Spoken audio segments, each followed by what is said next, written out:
So recently, Florida State has named their quarterback one for fall practice. And that is after head coach Mike Norvell had previously stated that there was no quarterback one. There was an open quarterback competition that they were excited for in the fall. AB, we missed you in the last video. Tell me your thoughts on kind of this whole back and forth. Will they, won't they, between Mike Norvell and Ashton Daniels? Will they, won't they? Good old Mike Norvell and his PR team. Yeah, I don't know. It's just classic Mike Norvell. Say one thing and a week later do a whole completely different charade. I mean, we all kind of expected this. I mean, they tried to carry on this illusion of quarterback competition, and I'm sure that they split reps and did all the things in spring that you would expect to try to foster that environment in your football program throughout spring. But you went out and you chose Ashton Daniels. You paid him money to come here. Unless he was just an absolute abomination, you weren't not going to start him. So it just, sometimes it just is like, why do we need to be so cute about it all? Why do we need to play these games? But, it's just, that's what Norvell likes to do. It's what he's done. It's what he probably will always do as long as he's a football coach or a decision-making football coach. That's just kind of where we're at. As far as Ashton Daniels goes, my opinion really hasn't changed on him at all. I didn't care what was going to happen through spring, and we kind of talked about this in one of our videos. Like, the only thing I was really looking for was signs that Mike Norvell was going to run him. It does sound like maybe that happened a little bit, so that's encouraging because that is obviously his best trait and the thing that I think that you can maybe rely on down to down if you can make the commitment to running him and he stays healthy.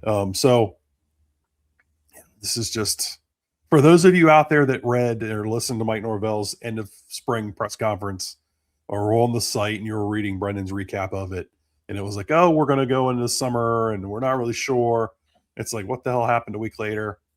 Well, I guess maybe they wanted to wait to kind of talk to both players through exit meetings. And it's just like, well, why, we could have had those conversations very bluntly prior to exit meetings so that you could go out and make a decision. But, Mike Norvell operates on his own timeline. He doesn't need to feed us. He obviously has shown he doesn't really care too much about the fan base, as we've discussed. Like, why isn't there a spring game? That whole facade. See everybody and their brother having spring games around America. We are going to carry on this facade of no spring game. We're going to get everything we can out of these 15 practices. Well, how's that work for you? So, yeah, I'm not negative.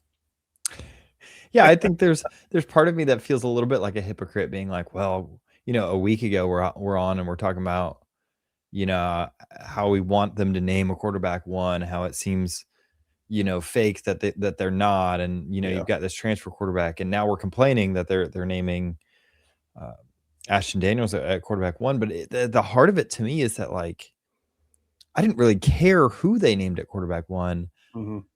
I wanted there to be a standout. I wanted there to be someone who there was no doubt, right? Yep. I wanted there to be someone that you're like, I don't care if this other person transfers out tomorrow because this is our guy. And, despite naming him quarterback one, you lost the ability to have that confidence because you were wishy-washy. Yep.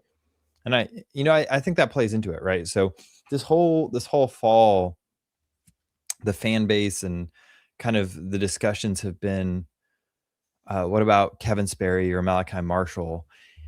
And I've been kind of racking my brain, like what about Kevin Sperry? What about Malachi Marshall has excited these people? What is the things that get people going about it? And I think what I've settled on is Ashton Daniels is a little bit of a known commodity. Mm-hmm. And we kind of know what he's going to give you. And Yeah. if Kevin Sperry showed up and vastly outperformed him, well, maybe we have more than what we were hoping we would have. So to get into that a little bit more, and kind of because to be honest, don't remember that much of how Kevin Sperry played or what he brought to the table outside of a couple of highlight plays against East Texas A&M. Mm-hmm. I thought we'd go back and kind of revisit that Stanford game and see kind of who Kevin Sperry is, what you're working with at your backup quarterback, and then compare him directly in film with Ashton Daniels. Mm-hmm. I mean, I think it's smart. There's obviously there is a portion of the fan base that is very much hopeful that Kevin Sperry takes a step forward and can be what we kind of think Ashton Daniels can't be, or what better than the version of Tommy Castellanos. People are grasping at straws to try and find hope for this football team to improve. So I can respect that. I'm there with you. I've never been a big Kevin Sperry guy. I've not watched his tape and thought, okay, this stands out. This is a guy that you're going to build your offense and your program around. There are some tools there. He's got some gunslinger to him. Yeah. So here's a very classic cross, Y cross, whatever you want to call it.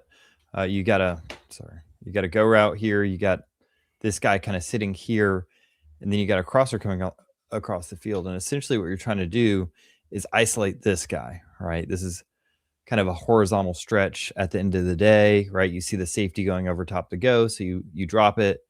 Then you see this guy, and if he starts trailing this way, that's going to open up the middle of the field.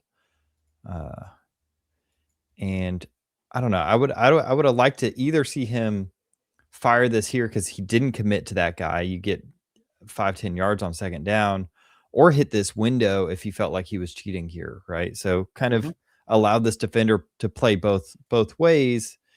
And then he worked through his progression, which was here to here. So he does get through his full 5-man progression, but I'd argue that he was a little passive with this read.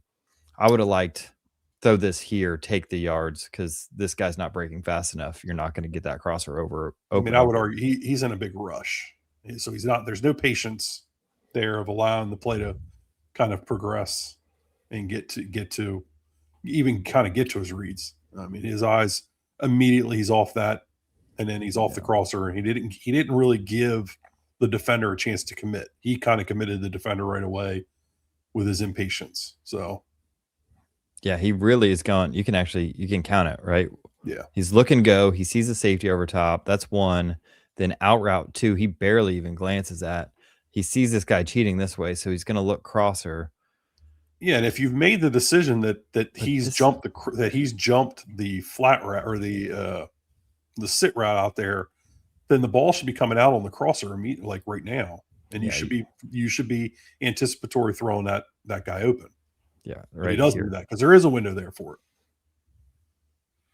But yeah, again, this is a true freshman playing on the road, and I mean, right, and he's going to be a little cautious, and yeah, you don't hate this, but this is going to be growth of a young player, right? Yeah. So this is still something he's having to work. The question is did that growth happen in the spring? And it doesn't sound like it based on what has kind of come out in their different reporting by the site, and just based on the fact that he didn't get named QB-1. I mean, I think if he was making those reads and throws consistently, then he's probably your quarterback 1. Yeah, I hear the center just gets swam. Yep. No bueno. All right, 4th and forever. It's got a heck of a pocket out there. Just going to chuck it up.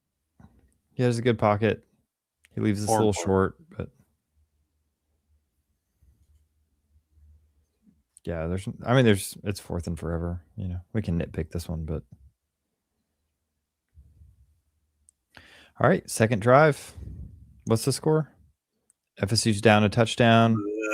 I believe this drive actually was almost. This is the one that ends on the inch line. All right, so miscommunication here. He thinks that he's getting a back shoulder. The wide receiver's pushing deep, and just a miscommunication. That's probably a reps thing. Absolutely, I'm sure. How many balls do you think he's thrown to Deuce Robinson in practice? Yeah, at this point, probably very little. Probably not. Because you saw Brock Glenn working 2s a lot too. Yep. All right, here's a little scramble drill. He's smart enough to get out of bounds. Yep. Yeah, this is kind of that gunslinger. He's going to find some space and kind of run to it. We saw this on his high school tape too. Like he's a guy that's a willing runner. Yeah, in the first play we saw, he got pressure and he just tucked it and got a few yards upfield. Yep. Good pocket feel there. Kept his eyes downfield. I like how he, spread the line of scrimmage. He's not running before he has to. He can buy time and find this guy on the sideline. It's a good play. Mm-hmm. It's something that Tommy didn't do a very good job of at times. No, we were very critical after that Miami game of Tommy not doing this. So it's good to see. He does have a natural kind of feel for the pocket. False start. That's disgusting. False start into a sack. Is that Pettis or is he injured at this point? No, I think that's Pettis.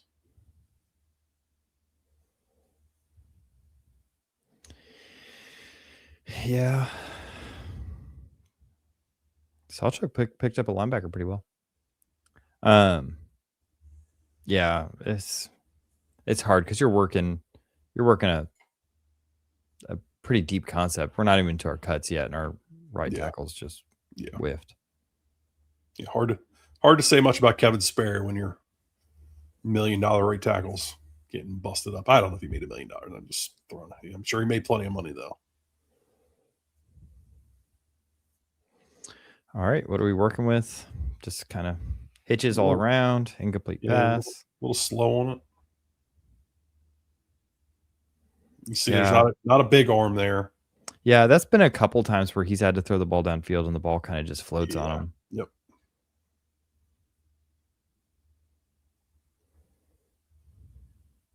And this is probably just a Hail Mary.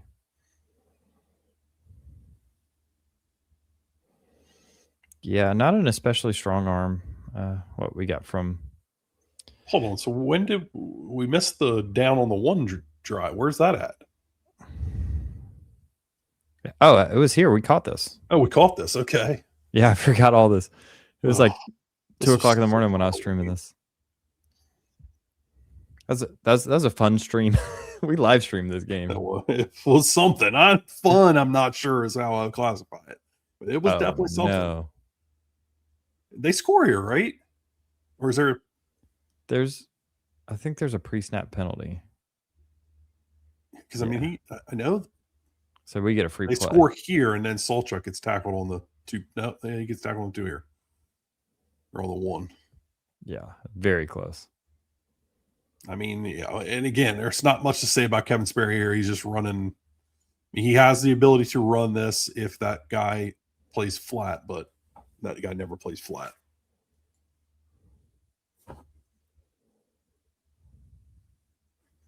I mean, there's a little bit of good and bad mixed in here, right? But I just kind of go back to the statement I made earlier. Like, if he was making some of those good plays that we saw that consistently throughout practice this spring, I don't think you're seeing Ashton Daniels being named the QB-1 because it doesn't sound like Ashton Daniels necessarily lit it on fire either.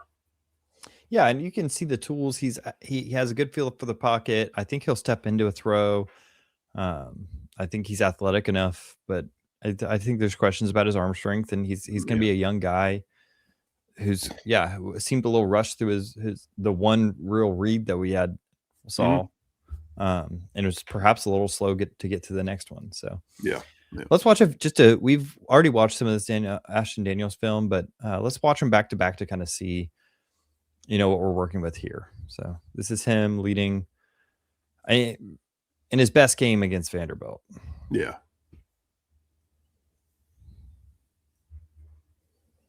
So working off the read game, I mean, that's where he's going to be his best. And this was one where I believe, if I remember when we talked about this, because I think we watched a little bit of this one when he committed. They kind of went to this offense around him. It was a shift in what they had previously been doing because they felt like this was kind of fit his strengths. So 5 wide empty, no huddle, call up the line of scrimmage, because I do think he's a pretty intelligent guy. Some of the stuff I've kind of heard is he does have some intelligence about him, can handle the line of scrimmage pretty well. So obviously he's still learning the Florida State playbook. So I'm sure maybe that didn't necessarily show itself throughout spring and something that will be built upon as in the summer months and then through summer practice. Yeah, I think you can see here one of the differences is just a natural kind of zip to the ball. Yeah, he's got A couple of those arm. throws, he's just got a little bit stronger arm. Yeah. Maybe that comes a little bit with getting in the weight room with Kevin Sperry over time. That's not unheard of. But I mean, and at worst, like just having a stronger arm and him being your starter, it allows you to get the ball to deuce. I mean, because that's what your offense is going to be. At least your passing game. I would say they're not dissimilar runners. Maybe Ashton Daniels has a slight edge here. Well, he's more powerful, right? I mean, that's the biggest thing. I think he can run through some arm tackles. He's probably a little bit quicker, but not necessarily like super explosive. Yeah, I think he's just bigger and stronger at this point in his career. Yeah. I mean, he is 24, something like that. Yeah, I will say, I feel like we're disparaging Kevin Sperry a little bit and giving a lot of props to Ashton Daniels. I do think Sperry's got a little bit of a gamer in him. He's a little bit of that. Just kind of has a knack for the play. Although this is a great play. What the heck for? Yeah, that makes that makes you want to come unglued. Oh, this is. I don't know. I mean, Ashton Daniels you could argue he's had a lot of bad luck in his career so far too. I mean, he was in an offense that didn't necessarily fit him. Trying to run all this play action progression stuff like at Stanford. Then they go here and they spread it out. They let him be a runner, and he has some success. And this is what we talked about when they got him. Like, if you squint really hard, you could kind of see the vision. Yeah, I mean, I think he was for his snaps at Auburn during the season. I would say he was an average SEC quarterback, which is saying a lot. What worries me is like he's got Cam Coleman there. He's going to have Deuce Robinson here, but they certainly had a better supporting. They had a better supporting cast at Auburn than what he will have here, in my opinion. He's got the left tackle who's going to play start for him here. Yeah. What happens if the offensive line, because it doesn't sound like they have necessarily gelled or were playing great this, throughout the spring. What happens if that group's not great? Because we have seen tape of him when he gets instant pressure, just kind of curl up into the fetal position. And that's going to be a problem. That's a pretty decent throw with a guy in his face, but yeah. And we don't know a lot about his practice habits. Maybe he's a gamer. Yeah. No, I mean, that's one of the things that I'll say is that I think that was where my disappointment kind of came from. And I think we've kind of seen enough of that. Can't believe I'm watching Ashton Daniels film. The Flyers and the Penguins are playing right now in the playoffs.